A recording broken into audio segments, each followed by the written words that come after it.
Hey y'all, can you hear me? Yes. Yeah, sorry, there somehow was two links created for this presentation and I was the only one in the other one. So, okay, give me 1 second.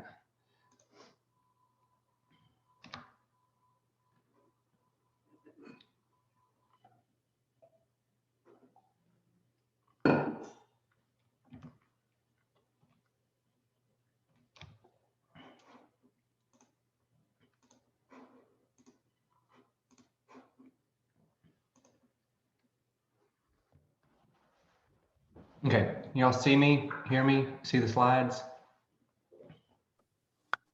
All the above, yes. Great. Okay, so I put this little disclaimer here thinking that I would be waiting on you guys, but everybody's waiting on me.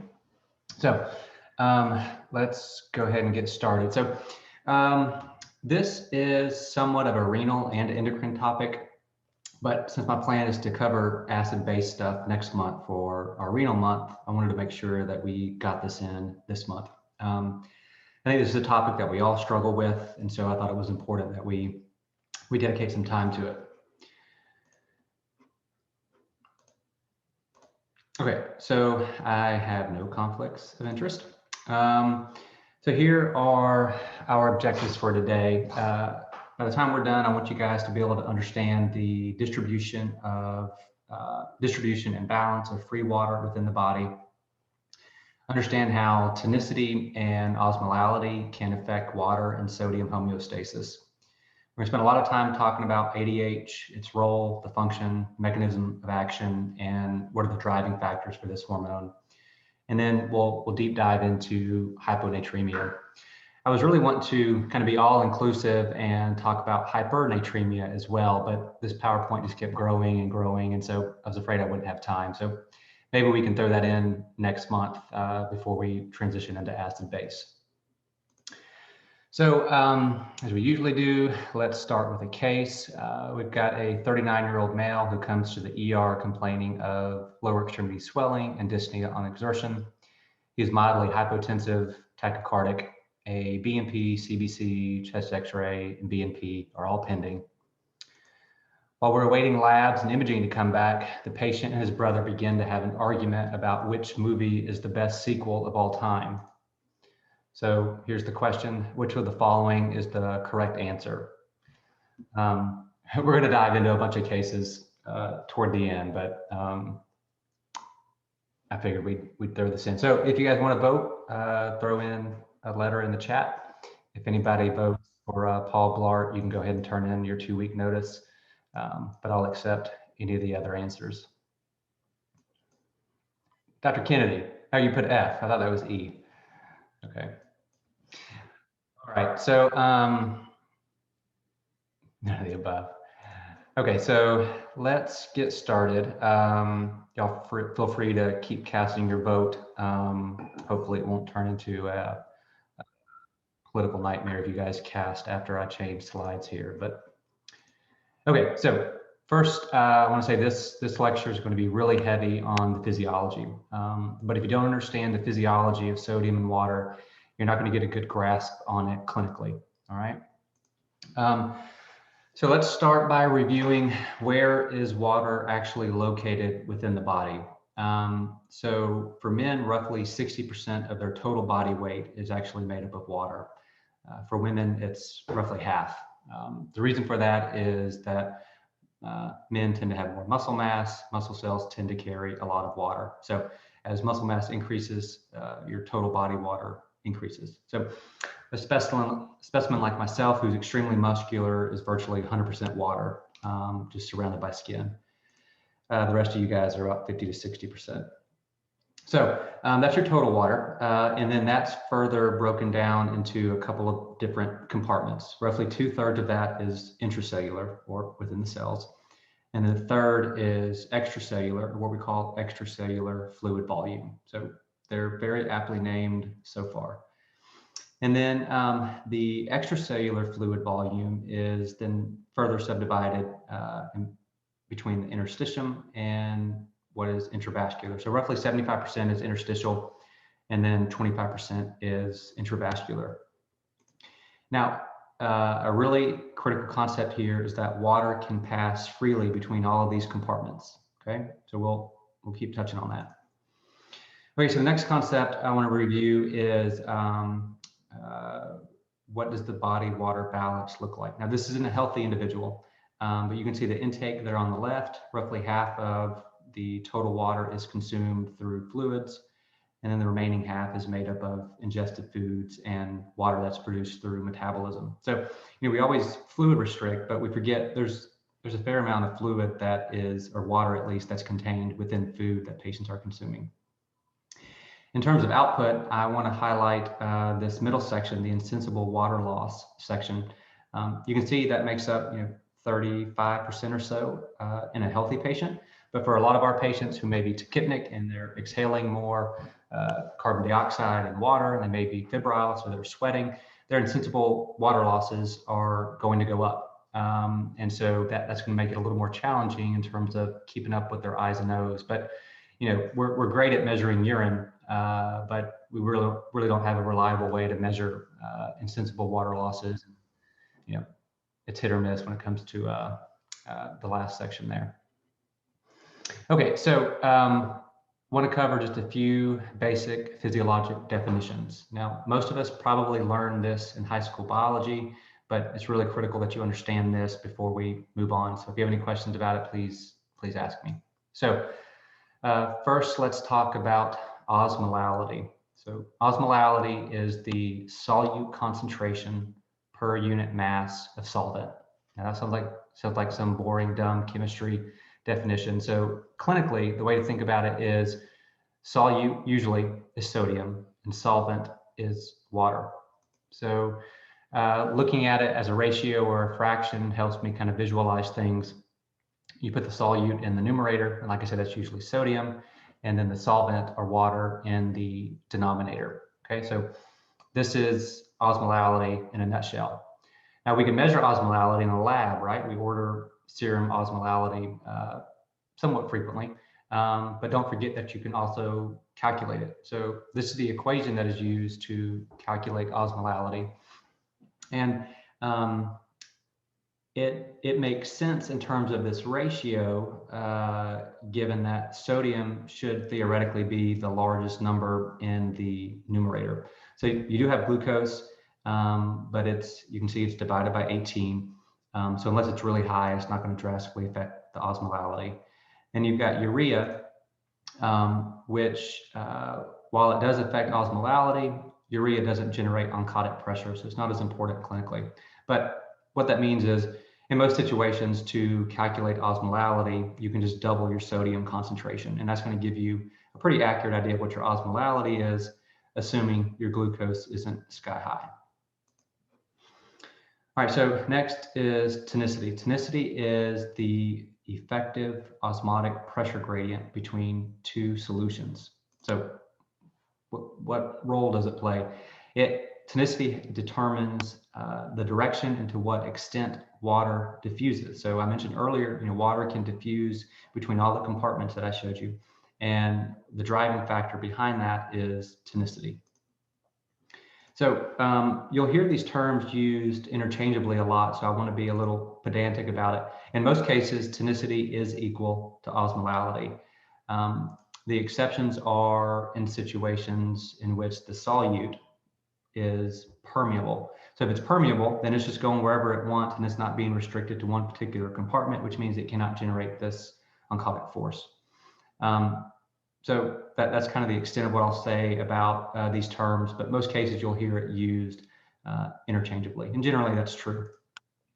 Okay, so lastly, let's talk about our solutes. Like I said, solutes is what creates the tonicity, and it's what generates the oncotic pressure, and it's the solutes that keeps the fluid within the compartments that it's supposed to stay in a healthy situation. And it does that by generating this oncotic pressure. And again, just to reiterate what I've said, sodium is the main solute, but occasionally glucose will act as a solute when the levels are really high. Okay, just a few more definitions. So again, assuming that our membranes are not permeable to these solutes that we're talking about, a solution is hypertonic when the content of the solutes is relatively high to the volume of the free water. Alternatively, you have a hypotonic solution when the content of the solutes is relatively low to the volume of free water. Okay, so I wanted to cover those definitions because I'll be using those terms a lot. I just wanted to make sure that we're kind of clear. But let's look at a couple of pretty pictures here that took me a long time to create on a PowerPoint. So here we have two solutions. They are made up of the dark blue circles, which are solutes, and the light blue, which is the solvent. Now these compartments are separated by this light gray membrane, and you can think of these two compartments as the different body compartments that we talked about earlier. Okay. So as you can see, the solution on the right has more solutes, yet the volume of water on each side is the same. So again, if you go back and look at your ratio of osmolality, or your ratio that defines osmolality, which is solvent or solute over solvent, you can see how osmolality is going to be higher on the right. So your numerator is higher, okay, the solvent part, sorry, the solute part, but your denominator is the same. So if your numerator goes up, but your denominator stays the same, then you can say that the solution on the right is hyperosmolar in relation to the solution on the left. And of course, if we assume that membrane is not permeable to the solutes, then you can also say that the solution on the right is hypertonic and thus can generate oncotic pressure. So now let's talk about a few different scenarios and what would happen with different types of membranes. So let's say that right now this membrane is permeable to water, but not the solutes, which is representative of most situations in the body. So what's going to happen in this situation where you have a hyperosmotic and hypertonic solution on the right?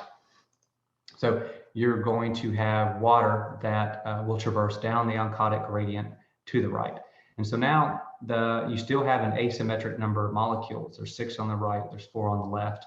But since the water has traversed down this gradient, you're now at equilibrium and tonicity is the same. So your numerator is different between these solutions. Your denominator is different between these two solutions, but the overall algebra works out and the tonicity is the same between these two solutions.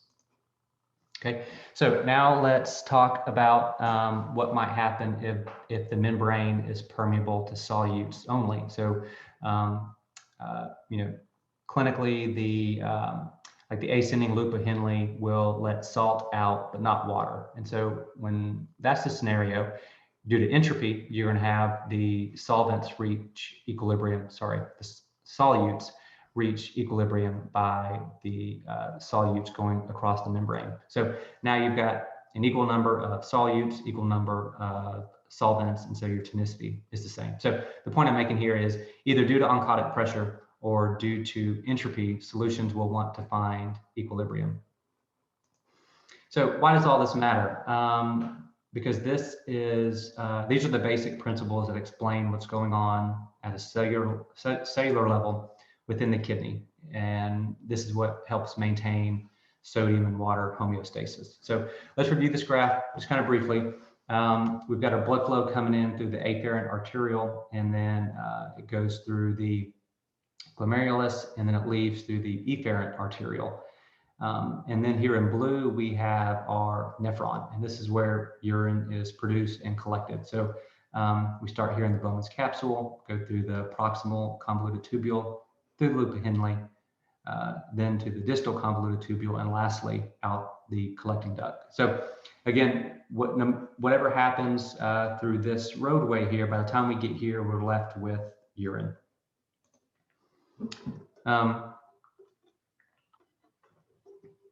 As I talked about in my earlier example, some parts of the nephron are only permeable to water, such as the descending loop here. Of course, if water is leaving the tubules, that means the urine left behind should be more concentrated, right? On the other hand, other parts of the nephron are only permeable to sodium, so such as the ascending loop of Henle and the collecting tubule. So again, if your solute is leaving, that means the the urine left behind is going to be more dilute. So by going through this, this pathway here, the urine is going to reach the appropriate concentration before exiting. Now, most of this movement is passive. So water movement is passive. Most of the sodium movement is passive. There is some active transport, which we'll talk about, but generally the water and sodium movement here is going to be based off of the oncotic gradient due to the tonicity that's been generated. Okay, so talked about just a few general principles up until this point, but right now I want to start talking about tonicity within the body, because this is really what the whole lecture is about. So what within the body controls tonicity? Okay. So it's antidiuretic hormone. Antidiuretic hormone is also known as vasopressin. It's kind of the older name for the hormone. The reason it got the name vasopressin was because when scientists first started studying the pituitary, they noticed that if they ground the pituitary up and injected it into mice, their blood pressure would spike. And we'll talk about why this happens. Okay, but it's not directly a vasoactive hormone, but it does result in blood pressure going up. So what does ADH do? So let's go back to our nephron and take a look here. So ADH is an antidiuretic hormone. Okay, so the way that I think about it, it's the opposite of what a diuretic would do. So it should make the urine more concentrated.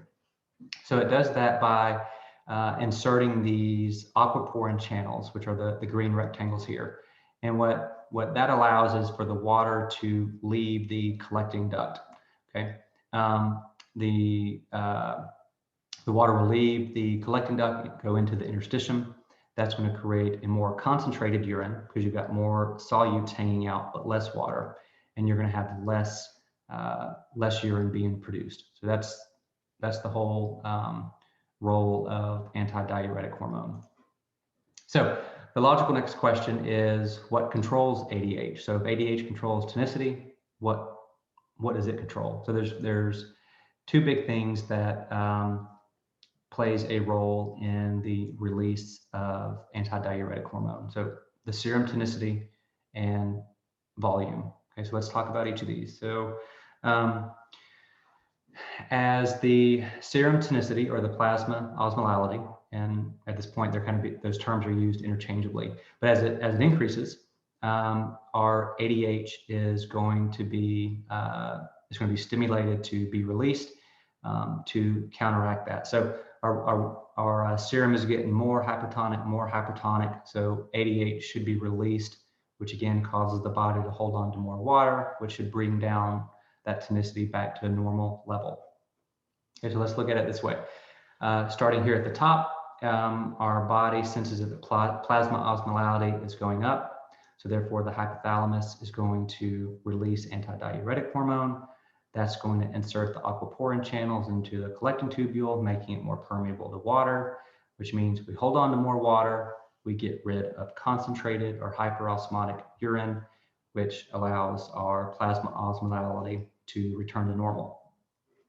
So the other thing that happens in this situation is our thirst center gets activated, which makes us want to drink more water, which again will lower the serum osmolality.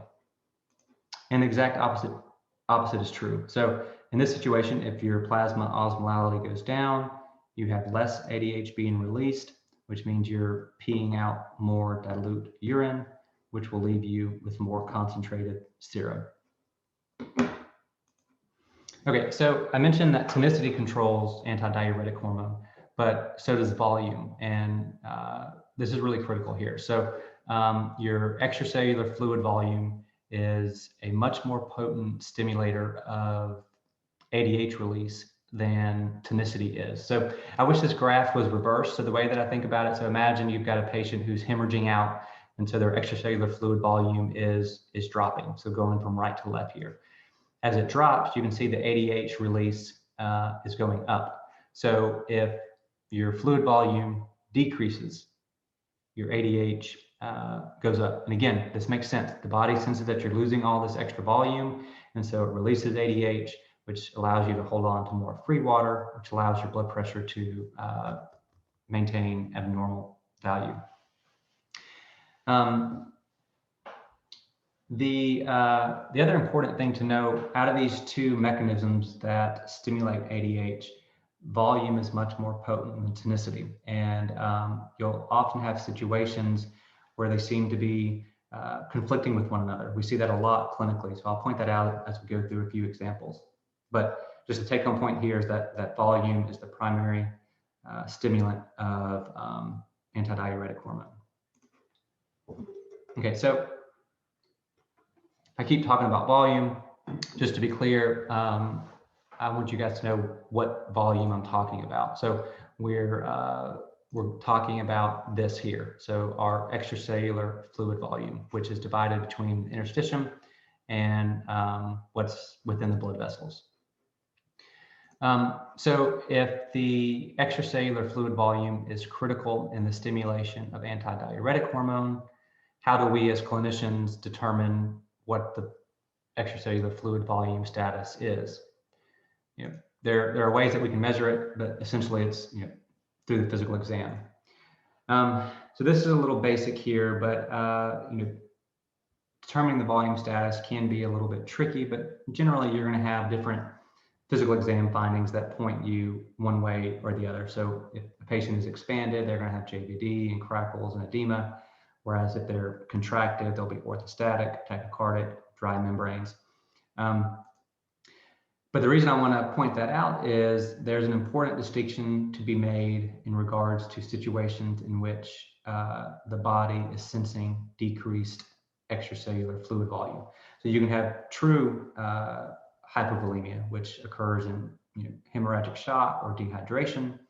But then we have functional hypovolemia, which we see a lot as hospitalists. So we see that in heart failure, and we see it in cirrhosis, and we see it in CKD. Okay, so let's kind of go through those so we can understand what's going on with our sodium in those conditions. So we talked about this a lot during our heart failure lecture.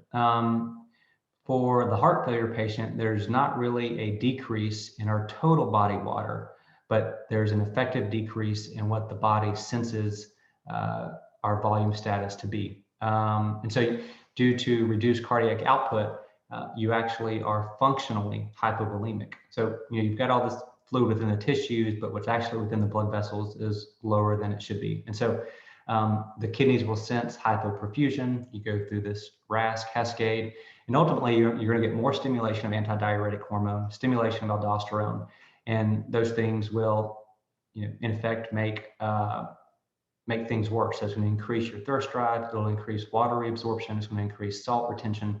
So that would be perfect if you actually were in hemorrhagic shock, but for these heart failure patients, it's really making the problem worse. So, we see that in cirrhosis too, and it's for the same reason. Now, these patients don't have an issue with cardiac output, at least not directly, but because they develop portal hypertension, they tend to accumulate a lot of volume and blood within the mesenteric vasculature. And so, due to the portal hypertension, you've got all this, this volume hanging out here, which means it's not going through the systemic circulation. Again, the body senses, this functional hypovolemia. The kidneys sense, or they're not perfused as well as we should, or as they should be, and so ADH is released inappropriately, really. And then we also see this in chronic kidney disease. There's several reasons for it. Mainly, it is related to all the nephrons being damaged, but there's also some component of protein loss. But ultimately, with these three conditions, despite the physical exams showing the volume status to be abnormal, they're actually dry intravascularly. And so that's why this is a little bit tricky, because in these situations, the body is sensing hypovolemia, but on exam, they look hypervolemic. So this blurry graph here is really kind of just a summary of what we've covered so far. If the patient is hypovolemic, whether that be true hypervolemia or functional hypervolemia, the body is going to activate these different mechanisms to counteract this. And ultimately, it's going to lead to less water being excreted, less sodium being excreted, which, in an ideal situation, this leads to a greater circulating volume and a higher blood pressure. Okay, so that was just to kind of cover some basic groundwork before we go into hyponatremia. All right, this slide here is going to be really important, and if you can take anything from this lecture, it's this slide. I think when I first show it to you, it may not quite make as much sense, but by the time we get done, I'm hoping this will serve as a framework for you guys to think through hyponatremia. So first key point here, abnormal serum sodium is a problem with water, okay? So serum sodium is a measured lab value. Obviously, we order a BNP, you get a serum sodium value. If it's abnormal, there's either too little water being reabsorbed. And if there's too little water being reabsorbed, that's going to result in hypernatremia, right? And the urine in that situation will be dilute. Alternatively, there can be too much water that's reabsorbed. That's going to result in hyponatremia and really concentrated urine. Okay, so and we're going to go through this pretty deeply, but basically, if you see an abnormal serum sodium value, your next thought needs to be, why is there too much water being reabsorbed, or why am I losing too much water? On the other hand, abnormal extracellular fluid volume status is a problem with sodium control. So again, above I'm saying an abnormal sodium is a water problem. Abnormal volume status is a sodium problem. Okay, so like I've already said, we determine volume status by physical exam.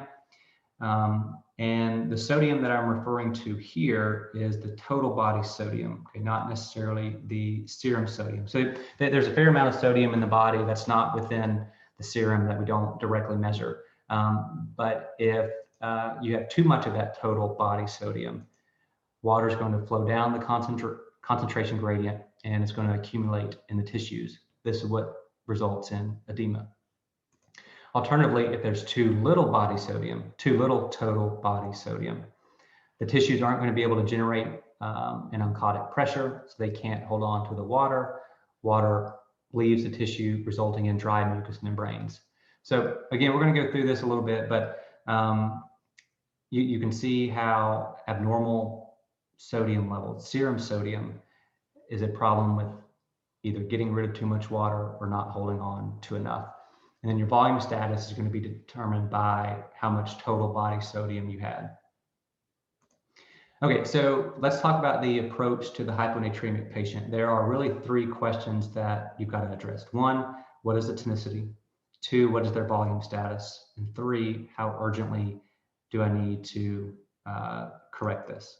Okay, so let's talk about tonicity first. So how do you determine tonicity? We already talked about this. You can check a serum osmolality. Again, tonicity is essentially equivalent to osmolality in most cases clinically. You can also calculate it. So we've already gone over the equation. It's 2 times the sodium plus glucose divided by 18 plus your urea.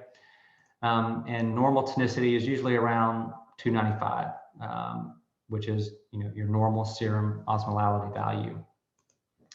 So let's talk about the 3 relative values of tonicity. So up first is hypotonicity. Now, this accounts for most cases of hyponatremia, but it's really critical to check an osmolality level to make sure that's what you're dealing with. So why does hypotonic hyponatremia account for most cases of hyponatremia? Because if you go back and look at your equation, this numerator is in most cases always sodium. And so if your sodium levels are low because you're hyponatremic, then as the numerator goes down, your osmolality will go down. So that's why most cases of hyponatremia is hypotonic, because osmolality is, or tonicity is determined by the level of sodium. So again, hypotonic accounts for most cases of hyponatremia. Isotonic hyponatremia is actually pretty rare. This occurs when serum osmolality is normal and the total amount of sodium within the serum is normal, but the concentration of sodium is low. Okay, so what can lead to this? This occurs in the setting of severe hypertriglyceridemia or severe hyperproteinemia. Both of these are really rare. I mean, I can count on 2 or 3 fingers how many times I've seen this. So you need to know about it, but for the most part, isotonic hyponatremia is pretty rare clinically. Okay, so we briefly talked about hypotonic hyponatremia and isotonic. Let's talk about hypertonic hyponatremia. So hypertonic hyponatremia is caused by the presence of an osmotic substance that's pulling water in from the cells into the serum. Now, clinically, this is almost always caused by hyperglycemia. And again, if you go back to your equation, which is what I would recommend anytime you're kind of stuck on an osmolality problem, go back to your equation. You can see that glucose, if high enough, will start driving that numerator up. Okay, so osmolality usually can be thought of, again, as sodium to free water ratio, but this usually sometimes is not always the case. So a more accurate way of describing it is sodium plus our other solutes divided by free water to give you your osmolality. So again, if your glucose goes up and that starts to osmotically pull in water, you can see how that could change your tonicity and change your sodium concentration. So your sodium staying the same, but as your glucose goes up, it pulls in water, so your sodium concentration actually goes down, even though your osmolality is going up. Okay, so absolute sodium levels stay the same, but you're adding more water to the situation, and so the concentration goes down. Okay, so that gives you your hypertonic hyponatremia.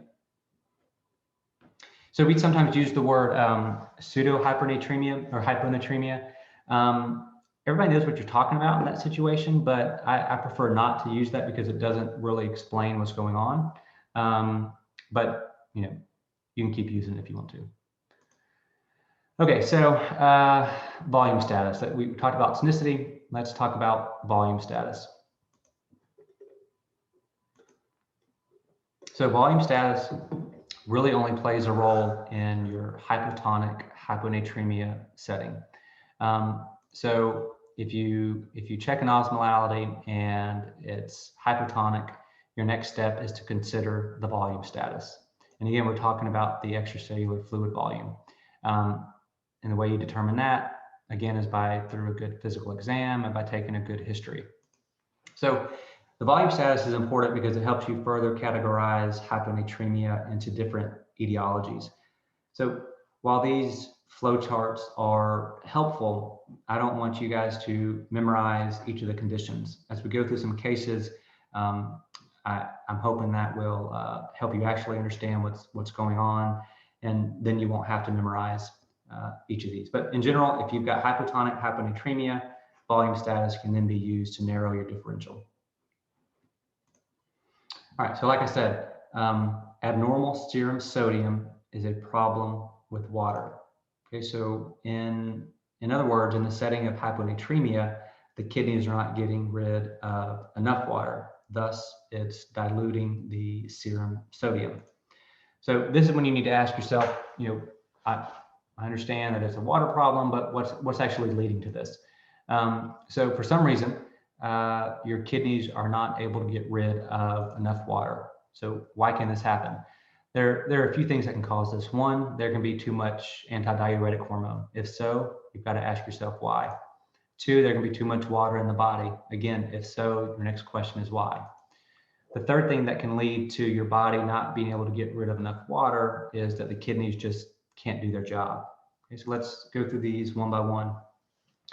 Too much antidiuretic hormone is by far and away the most common cause of hyponatremia and the most common cause of our kidneys not being able to get rid of enough water.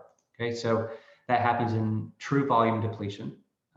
You know, we've talked about a few different scenarios, but the true volume depletion is going to stimulate antidiuretic hormone. It can happen in functional volume depletion. Okay, again, that's going to stimulate antidiuretic hormone. And it can happen in, you know, SIADH, which is by definition inappropriate stimulation of antidiuretic hormone. So this far and away makes up most of the causes of, or most of the reasons as to why we hold on to too much water. So if that's not the scenario, sometimes there's just too much water within the body, and that often occurs due to primary polydipsia, or we as clinicians can do it too by giving too much free water. So the kidneys are working properly and they're doing their best to keep up and pee out as much free water as they can, but they just can't keep up. So then the third scenario is the kidneys just can't perform their job appropriately. Usually that's due to chronic renal disease where the nephrons are damaged. But occasionally we give drugs to prevent that from happening, which we'll talk about a little bit. Okay, so again, if your sodium level is abnormal, you know that this is a problem with water, and you need to ask yourself what's going on so that the body cannot get rid of enough of this free water, which is therefore diluting the sodium. Okay, so we talked about tonicity, we talked about volume status, and let's kind of quickly talk about urgency. So the urgency to fix hyponatremia is not determined by your sodium value. Okay, so what's it determined by? Acuity. So it's dependent on the chronicity. So if your sodium is 115, but it's not acute, we need to address it, but it has no influence on urgency. Okay, so and you determine chronicity usually by history and by symptoms. Occasionally you'll have a recent lab value, but for the most part, if it's an acute change, patients will have symptoms. Okay, so how does hyponatremia cause symptoms? So this is in a normal state, or eunatremia. On the left, you have blood or serum, and on the right is the representative of the brain tissue. So here our tonicities are the same, and there's no motivation for water or for solutes to travel from one compartment to the other, because there's no oncotic pressure, there's no gradient. Okay. Now, say you're hyponatremic. Now you've suddenly got a lot less sodium in the bloodstream. And so what's going to happen? This membrane is permeable to water, but not to solutes. So you have water that goes from the serum into the brain. Okay, so the body is trying to equilibrate these two compartments in terms of tonicity. And so now we have equal tonicity. Again, there's less solutes over here, but there's also less water. Here we have more solutes, but we've had more water join this compartment. So the body's happy because we now have equilibrium. The problem is you've now developed cerebral edema. And that's what causes symptoms in hyponatremia. So confusion, lethargy, seizures, headache, that kind of thing. So just a few general principles. If the hyponatremia has developed acutely, it's okay to correct this quickly. All right. Now, a lot of times we don't see this because by the time we see the patient, we have to assume it's chronic and we have to correct it slowly. But if you know for sure that it's developed acutely, you can fix it quick. Whereas if it's developed chronically and the brain has had time to adapt to these lower sodium levels, you've got to correct it much more slowly. So it really comes down to symptoms. If the patient's symptomatic, it's an emergency, and these patients probably need to be in the ICU. We probably won't be treating these patients on the floor too frequently. For these patients, you can and you need to correct them rapidly, at least initially. And they're generally given hypertonic saline until the symptoms abate, and then they switch over to the way that we correct it. Again, if they're not symptomatic, which is most of our patients, everybody knows the correction rate, 8 milliequivalents per liter every 24 hours.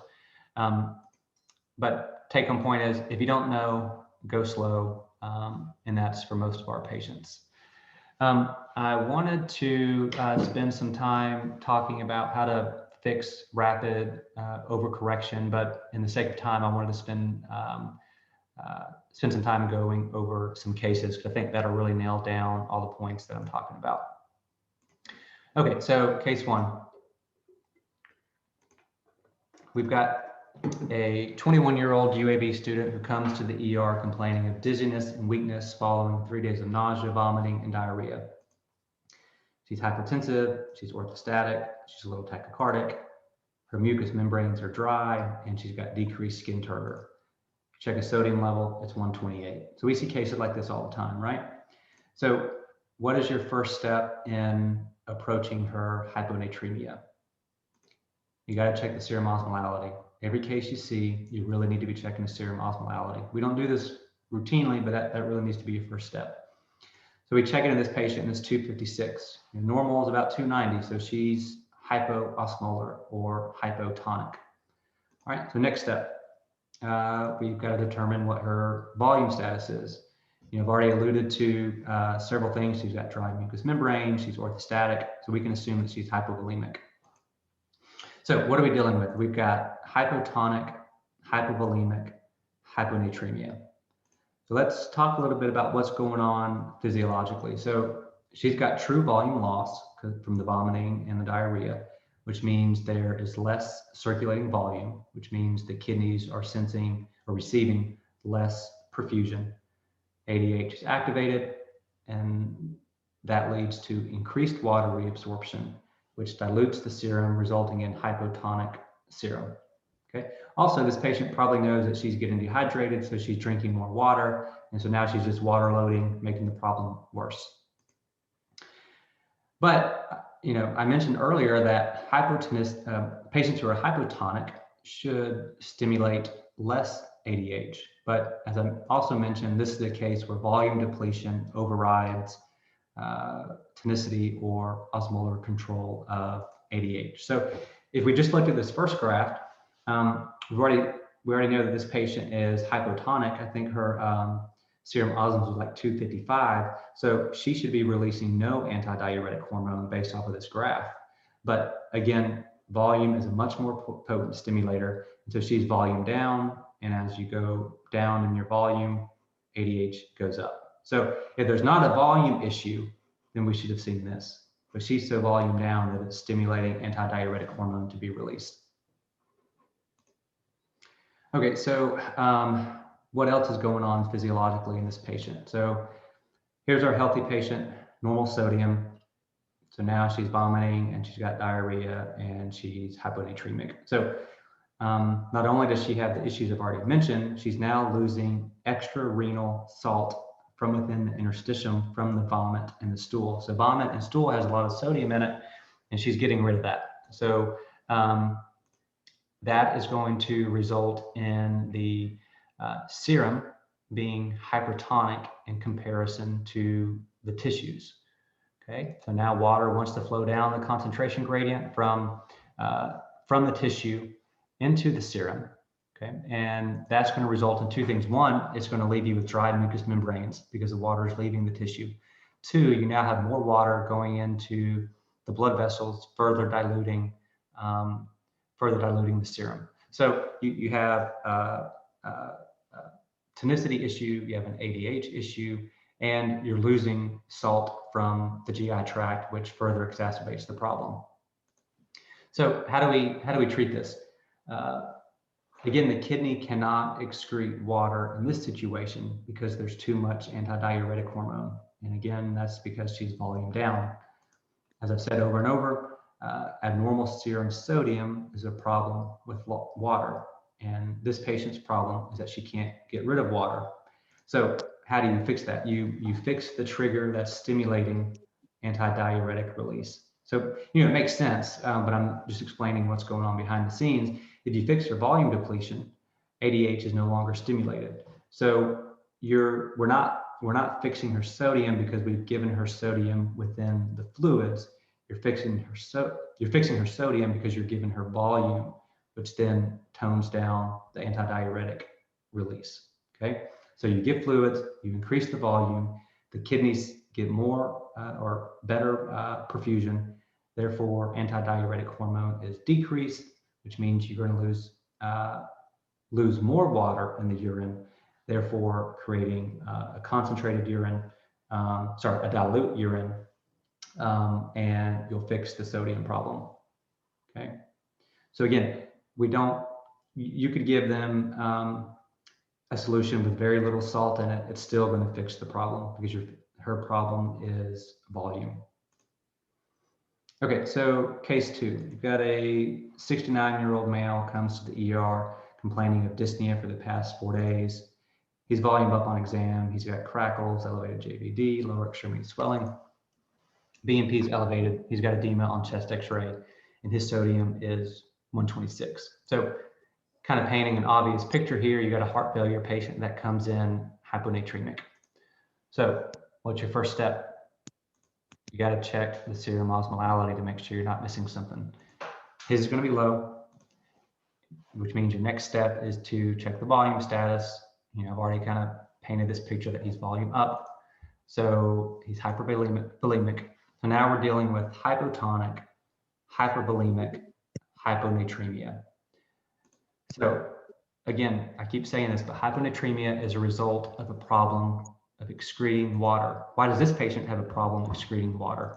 So he may be volume up from an exam standpoint, but he's functionally hypovolemic.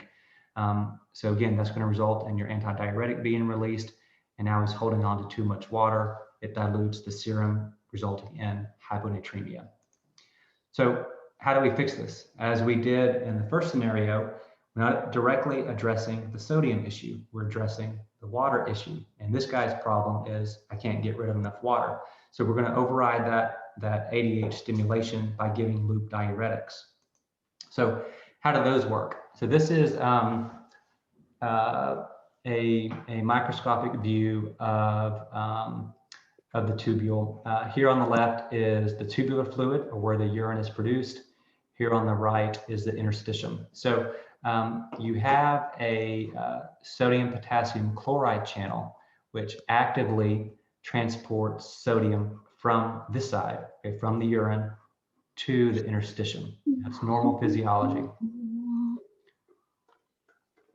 In the presence of loop diuretics, though, they block this transport. And so you now no longer have sodium going from the urine to the interstitium. You have more sodium staying in the urine. So what does that mean? That means that there's less of a concentration gradient for water to follow the sodium into the interstitium. So because you block that transportation and you've got more sodium in the urine side of things, more water stays there, so therefore you're peeing out dilute urine. Okay? And this is going to result in, as you pee out the dilute urine, your serum sodium concentration should go up, right? So by blocking this transport, we've gotten rid of the concentration gradient, so water can no longer leave the tubular system. So we've gotten rid of his can't excrete water problem. So like I said, the loop diuretics work by eliminating the concentration gradient required for water to leave the nephron, okay? So, but as I keep saying, antidiuretic hormone is still should be stimulated by this functional hypovolemia, right? So there's two things that we need to talk about. One, ADH only allows water to travel passively. So these are just open doors, and so the water can go from the nephron to the interstitium, you know, if ADH is there, but it does so passively, and it's being driven by that concentration gradient. And as I said, if you're given loop diuretics, you've gotten rid of the concentration gradient, so the water is no longer leaving the tubules. So even if you've got all the ADH stimulation in the world, and you've got all these doors open for water to theoretically leave the tubule, if there's not a concentration gradient, the water does not flow, okay? The other issue at play here is that diuresis is going to shift the Frank-Starling curve. So this red line here is what our Frank-Starling curve looks like in the setting of heart failure. The dashed line is a normal heart. If you start a patient on a diuretic, it reduces preload, therefore shifting the curve upward and leftward, which results in increased stroke volume. So If you increase your stroke volume, the kidneys now get more blood flow, therefore they're less likely to, or they're not going to stimulate antidiuretic hormone. So by getting rid of the concentration gradient and by eliminating the primary factor that's driving the antidiuretic hormone release, you fix the hyponatremia problem in heart failure. Okay, so again, the diuresis shifts this curve, improved renal perfusion, ADH decreases, eunatremia persists. Okay, our third case. So we have a 27-year-old who comes to the ER complaining of nausea, abdominal pain, polyuria, and polydipsia. He too is a little hypotensive and tachycardic, and his sodium's 121. So what's your first step? You got to check serum osmolality. Okay, I keep saying that. So his is high, it's 405, and his glucose is 1800 here. So what are we dealing with in this situation? So this patient has hypertonic hypernatremia. So, you might ask, what about his volume status? I thought that was important. Well, this patient is clearly dry so this patient is dry, but the volume status isn't helpful diagnostically because this isn't in the setting of hypotonic hyponatremia. So it may matter clinically in terms of rehydration, but his volume status has nothing to do with making a diagnosis as it does in hypertonic hyponatremia. So what's going on physiologically in his case? We've talked about this before. This guy's in DKA. His glucose is sky high, which creates this oncotic gradient. Is pulling a bunch of water in, which therefore increases, so the water is going to decrease the sodium concentration. So as I explained before, the glucose going up is going to increase the osmolality, giving you the hypertonic situation. The water being drawn in, changing the sodium concentration, is what give you the hyponatremia. So that's how you get hypertonic hyponatremia. Now this patient's also dehydrated, so he's volume down. Again, like I keep saying, that's going to stimulate antidiuretic hormone release, which is going to increase the free water absorption, which will worsen the hyponatremia. So how do we treat this?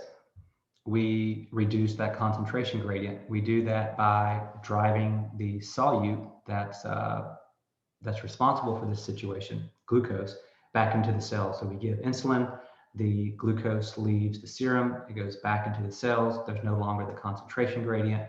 So there's no longer that motivation for the water to come into the serum and therefore diluting the sodium.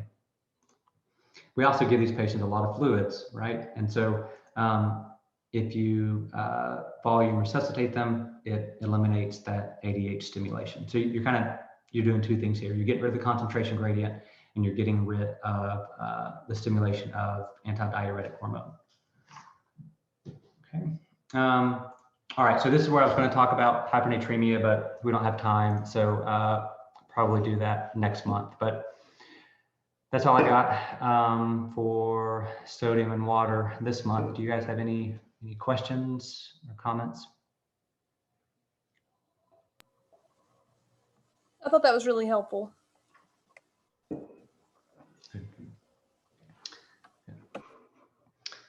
All right. Oh, I see a Legally Blonde too from Misty. So, all right. Well, if you guys have any questions about this, let me know. Otherwise, we'll get it uploaded to the YouTube channel. And like I said, next month we'll probably cover hypernatremia and then dip into acid-base status. All right. So, okay. Y'all have a good day. Thanks, you too.